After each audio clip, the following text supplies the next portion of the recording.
देखो, security breach कोई भी होता है वो एक गंभीर मामला होता है और उस पर पूरी इंक्वायरी होनी चाहिए और पता चलना चाहिए कि इसके पीछे क्या बात है। मैम, गोहाना पहुंचे हैं, किस तरह का कार्यक्रम रहा और क्या कुछ मैसेज?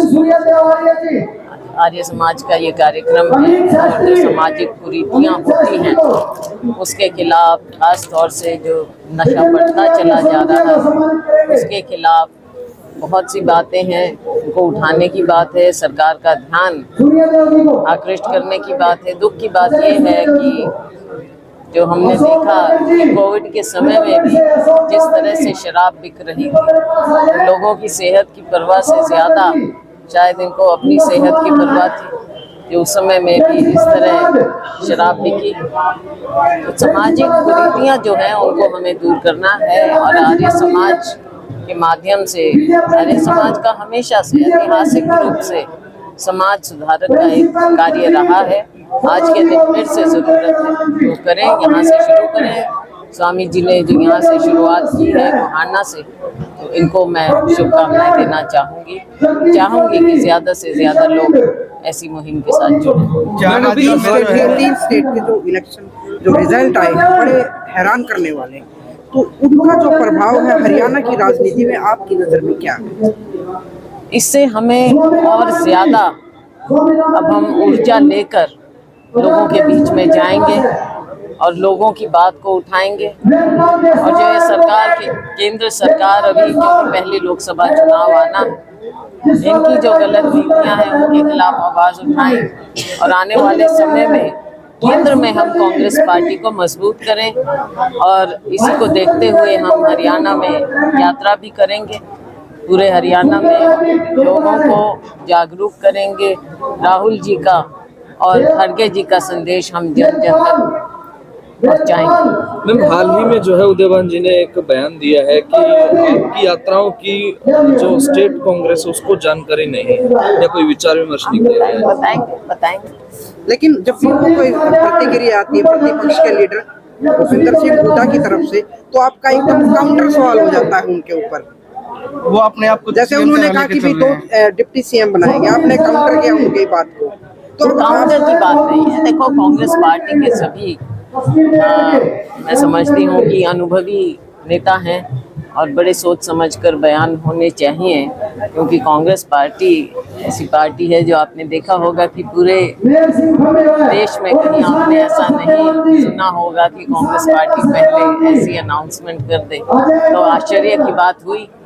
और जब 2019 की भी बात हुई तो मुझे लगा कि ये शायद कुछ गलतफहमी हुई होगी, क्योंकि 19 में मैं पीसीसी प्रेसिडेंट थी, तो तब ऐसी कोई बात नहीं हुई। और वैसे भी इस तरह की बातें पहले कभी नहीं होती, बाद में इसका फैसला हाईकमांड करता है। तो इस तरह के बयान इसलिए क्योंकि उस समय की और उस चुनाव की बात हुई तो ऐसा स्पष्टीकरण देना जरूरी था, क्योंकि उस समय मैं पीसीसी प्रेसिडेंट थी। मैम, हाल ही में जो इलेक्शंस हुए, क्या लगता है हरियाणा को क्या सीखने की जरूरत है? यहाँ पर कांग्रेस को भी सीखने की ज़रूरत है कि सबको एक तो मिलजुल कर भारतीय जनता पार्टी की जो गलत नीतियाँ हैं उनके खिलाफ लड़ाई लड़नी पड़ेगी। ये मेरा तेरा में अगर फंसे रहेंगे तो लड़ाई उतनी शक्ति से नहीं लड़ी जा सकती। भारतीय जनता पार्टी की जो नीति है, जो नीयत है, जो इनका नेतृत्व है, ये लोकतंत्र को कमज़ोर कर रहे हैं। और हमारी सबसे बड़ी देन हमारे देश जो है वो हमारे लोकतंत्र की है, इसको बचाना जरूरी है। लेकिन जिस तरीके से कांग्रेस में गुटबाजी है, जिस तरह से हुड्डा साहब रैली कर रहे हैं, आप नहीं कर रहे हैं दूसरे पार्टी, उसको लेकर किस तरह से देखते हैं आप?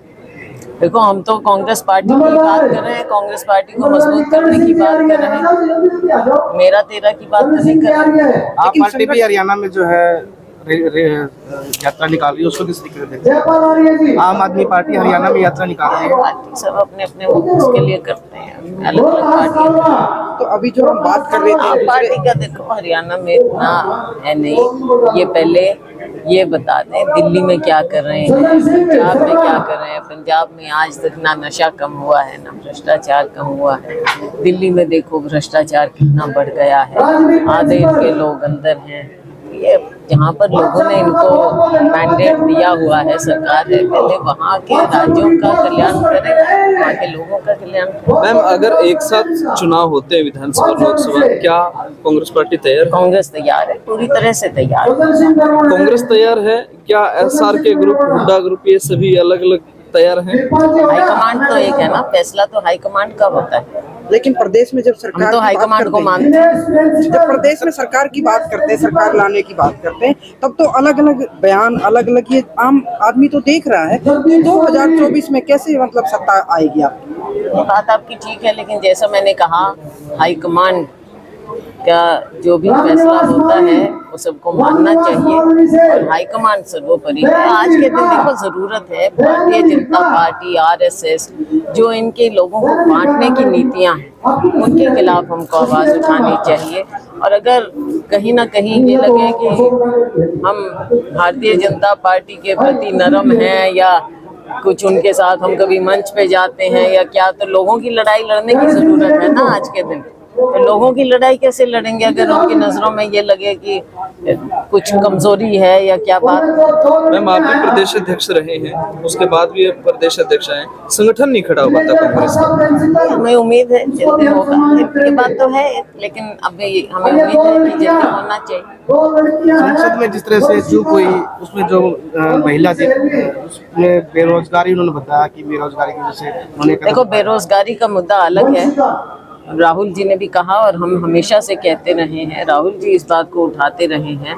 बेरोजगारी का मुद्दा अलग है, लेकिन जो सिक्योरिटी ब्रीच है वो एक अपने आप में बहुत सीरियस मामला है और उसको उसी गंभीरता से सरकार को लेना चाहिए। उसमें जब अपने लोग पार्लियामेंट की बात होती है, मुझे याद है पिछली बार भी सिक्योरिटी ब्रीच हुआ था तो भी भारतीय जनता पार्टी की सरकार थी और मैं खुद गवाह थी उसकी। उस दिन by chance Bharatiya Janata party के समय में ही क्यों हुआ, पिछली बार भी हुआ, इस बार भी हुआ। उसको बहुत गंभीरता से लेना चाहिए, बहुत सीरियस मामला है।